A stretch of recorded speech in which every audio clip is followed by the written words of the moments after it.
ఇంటి పనులుంటాయి వంట పనులుంటాయి అడుగు పెట్టిన కంచి అన్ని నువ్వంటాయి చాతగా కాపోయినా సాపేసి వండొద్దు సత్తువా తెచ్చుకొని సాధించి తీరాలే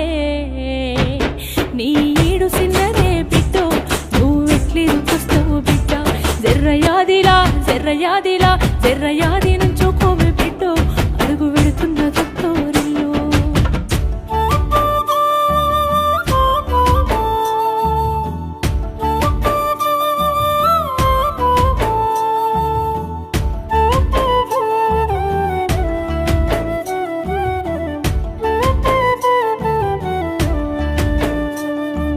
మన ఇంటి కాడోలే పొద్దెక్కి లేవద్దు సీకటి మోకనా కిలివు కాలే పక్కింటి అల్లతో పంచాయతీలొత్తమ్మ నోరున్న అడిగని ఊరంతా అంటారే అత్తవ